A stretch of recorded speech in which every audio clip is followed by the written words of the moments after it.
back to the channel. So last week we talked about climate change and what causes climate change, really focusing on greenhouse gases, what they are, how we're impacting them. So it only really seems fitting to move forward today with talking. And then rising temperatures kind of brings us to the second environmental impact I just want to discuss today, which is going to be more severe changes in weather patterns.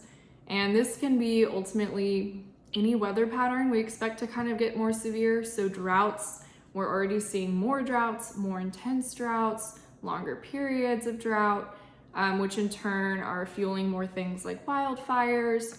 We are already expecting and predicting more intense hurricanes.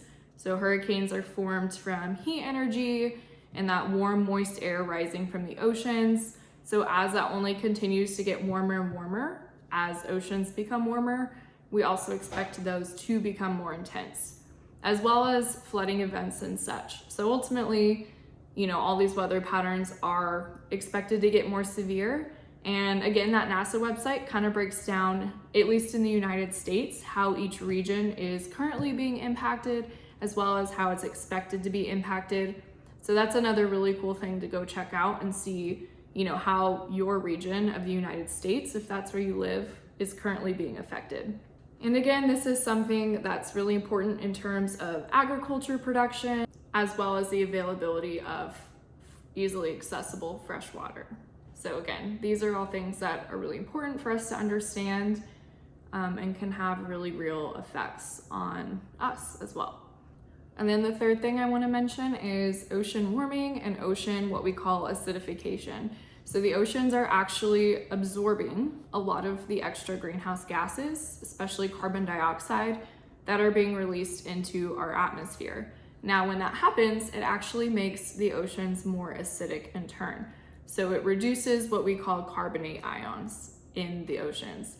So ultimately, between fewer carbonate ions being available for these organisms, only coupled with warming temperatures in our oceans, are causing them a lot of stress. And one species that has not been able to adapt very quickly or well are coral. And as you know, coral are responsible and make up the well-being of coral reefs. And this supports a lot of fish species, a lot of species of marine life in general.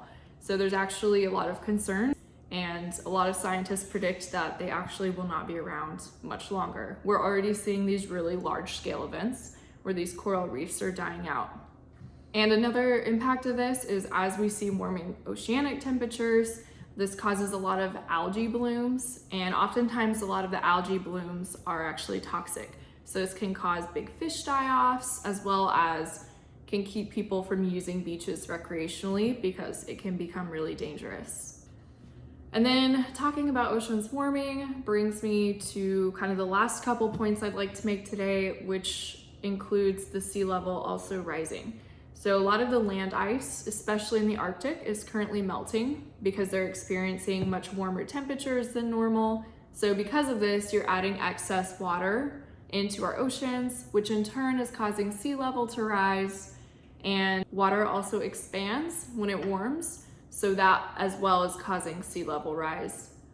This sea level rise is in turn causing a lot of flooding in coastal communities, or greater flooding than they would normally be experiencing. So a lot of coastal communities are really at risk because of this in the future. A lot of regions are already trying to adapt to this by requiring that homes be built up higher on stilts or by raising roadways. This is something you could spend years learning about. There really is such a wealth of knowledge out there. You could read thousands of papers. There's so much data and information out there that you could wade through. This is just the tip of the iceberg in terms of what we are experiencing with climate change and expect to experience. And again, I really encourage you to go check out the NASA webpage that I'm going to post below. It provides a lot of great information and just really breaks it down and allows you to have a more detailed look at how these are occurring, as well as that data that they provide for you. So in the next video, I'm going to go ahead and discuss not only these environmental impacts that we talked about today, but ultimately, what does that mean for people? What does that mean for the economy moving forward? And in a future video, also talk about how are we trying to deal with these effects and adapt to them ourselves. So again, I hope you join me next Wednesday as we talk about kind of the humanitarian side of climate change and how it's affecting not only our planet, but people as well, because of course we're all very intimately linked to our environment. So I want to thank you for joining me today. Please let me know if you have any questions or comments, and I'll see you next week.